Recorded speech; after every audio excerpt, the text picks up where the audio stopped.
তো আপনারা আপনাদের ফেসবুক অ্যাকাউন্টটি কিভাবে ডিঅ্যাক্টিভেট করবেন। হ্যালো বন্ধুরা, আমি আজকে আপনাদের শিখাবো কিভাবে আপনারা আপনাদের ফেসবুক অ্যাকাউন্টটিকে ডিঅ্যাক্টিভ করে রাখতে পারবেন। চলুন কথা না বাড়িয়ে আমরা মূল ভিডিওতে চলে যাই। তো আমরা আমাদের ফোন স্ক্রিনে চলে আসলাম এবং আমরা ফেসবুকে ঢুকবো।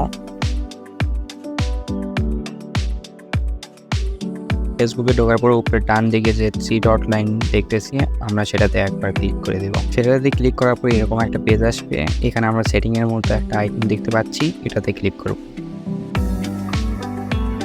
এখন আমরা আমাদের সামনে যে এই বক্সটি দেখতে পাচ্ছি এখানে একটি ক্লিক করব এবং এখান থেকে আবার পার্সোনাল ডিটেলস, এই পার্সোনাল ডিটেলসে যাব।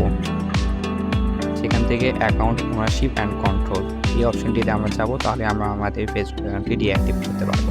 এখান থেকে ডিঅ্যাক্টিভ অর ডিলেশন এই রকম অপশনে আমরা ক্লিক করব। এরপর আমরা যে প্রোফাইলটি ডিঅ্যাক্টিভ করতে যাচ্ছি সেটাতে ক্লিক করব।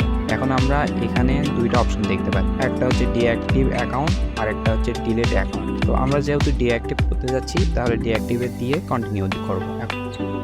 এখন আমাদের প্রোফাইলের সাথে যে পেজগুলো রিলেটেড আছে সেগুলো ডিঅ্যাক্টিভ হয়ে যাবে।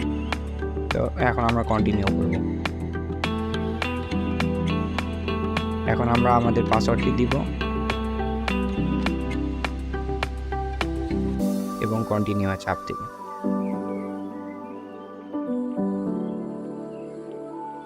এখন আমরা এটা কিসের জন্য ডিঅ্যাক্টিভ করতেছি সেটা চেক করব। তারপর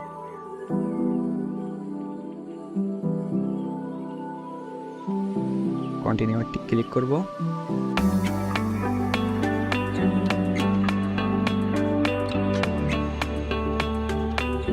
এবং আমরা কয়দিনের জন্য এটা ডিঅ্যাক্টিভ করতে যাচ্ছি সেটা সিলেক্ট করব। সিলেক্ট করে আমরা কন্টিনিউ ক্লিক করব।